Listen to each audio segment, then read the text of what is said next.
Shabbat Shalom, everybody.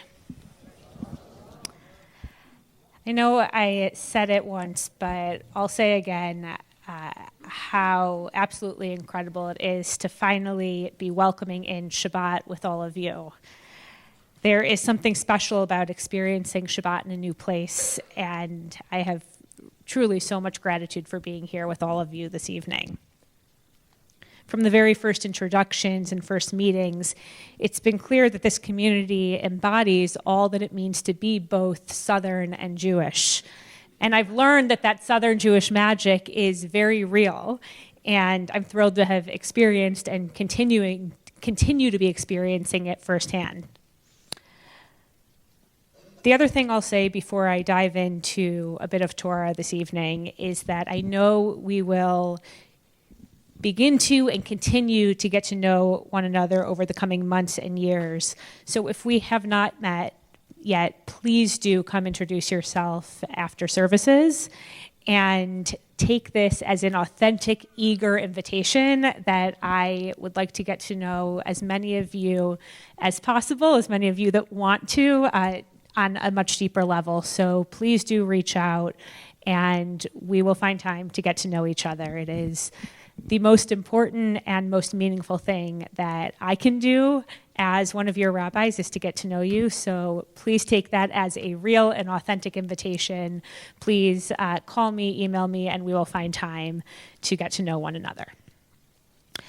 But this Shabbat, I want to share with you a little bit about my vision of what it means to be part of a synagogue. I want to tell you a story of one of the most special moments I've experienced as a rabbi. And full disclosure, I did share the same story my last Shabbat in New Jersey, but I am sharing it again in a different direction, I promise, because it's that meaningful to me.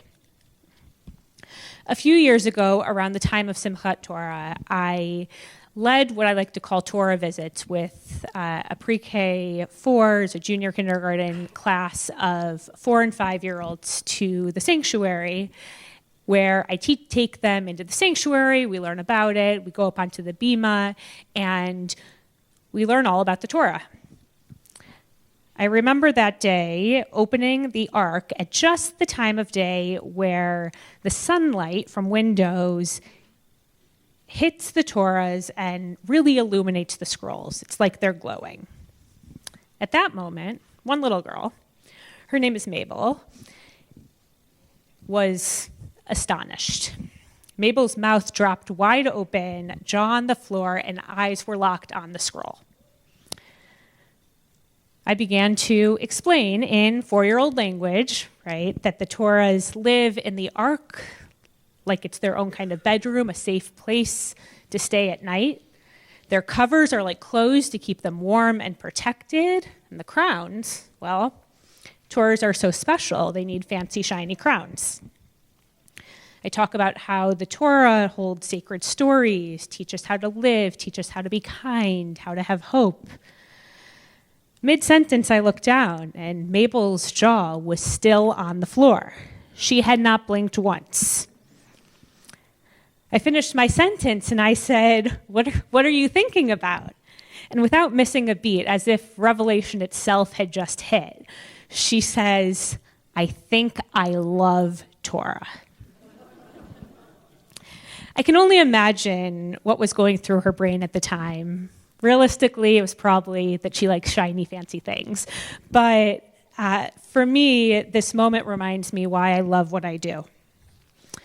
So I want you to hold on to this story. We'll come back to Mabel in just a couple of minutes. This week, in our Torah cycle reading, we read from Parshat Chukat. It's an eventful Torah portion. It includes rituals, death, mistake, consequences, conflict. It's a Torah portion that is a lifetime within just a few chapters. And as I read this Torah portion, I see it inviting us in to do a couple of things. So the first thing that this Torah portion does is it invites us to wonder. It opens with introducing a ritual called Parah Adumah. The ritual is called a hok. It's a law or a commandment whose logic defies human understanding. As in, we don't understand it. We probably never will understand it. This particular ritual is supposed to purify those who are impure, and paradoxically renders impure the ones who prepare the purification. It's confusing.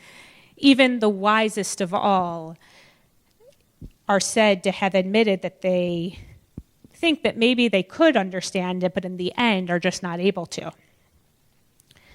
But this kind of unexplainable commandment reminds us that we are not always meant to understand. It's a sacred part of Judaism to live with the tension of what can't be explained. Our tradition is about living with wonder and curiosity without completely clear answers. It's about asking deep questions about life and meaning and purpose. So this Torah portion invites us to wonder. The second thing it does is it invites us to grow. The next thing we read is about the death of Miriam, followed later by the death of Aaron. A huge impact in Moses' life as he is both losing his siblings and also losing his partners in leadership. At the same time where Moses is likely on rocky ground, another pivotal moment occurs where the Israelites are thirsty, in search of water, and they're complaining. God tells Moses to speak to a rock and it will supply water. Instead, Moses gathers the people around with anger and frustration and strikes the rock with his staff. Though the crisis is solved and people have water, it is determined after that God will not allow Moses in to enter the land of Israel. Moses was distracted by his grief, he disobeyed God, he lost his temper, and he failed to meet the moment as a leader. Though the damage was done, there is no doubt that Moses learned from this incident, growing into a better leader because of it. This mistake was crucial in the cycle of Moses' leadership, not for its failure, but for the growth that it inspired. So we have wonder and we have growth. The third thing that I believe this Torah portion invites us to do is to create a community of belonging. After the loss of Miriam and Aaron and following the struggle with Moses, we turn to the Israelites, and they keep going. They move forward as a collective people, facing not one but two wars, winning them both, and step by step moving closer to the promised land. They are a community that mourns together, that wrestles with transition. They are a portrait of resilience. People that show up for one another and find strength in one another, working as one to build something greater than themselves. They are in a community of belonging. So, wonder, growth, and belonging. I'll go back to that story of Mabel for a moment. The little girl standing before the ark. Maybe take a moment to imagine it. Maybe imagine any of our children here at Temple Israel, or any children in your life. That 5-year-old had all that we learn from this week's Torah portion. She was full of wonder. She was trying to figure out the meaning of what was in front of her. She was actively growing her mind and soul.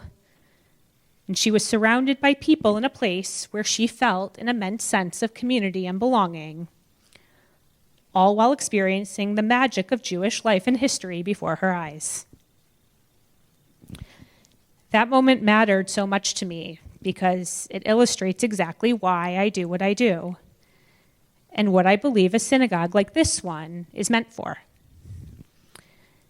Being in this space at Temple invites us to wonder, to explore, to ask, to be curious about our ever-evolving and changing world, the complex landscape we are currently living in, and what our place is within it.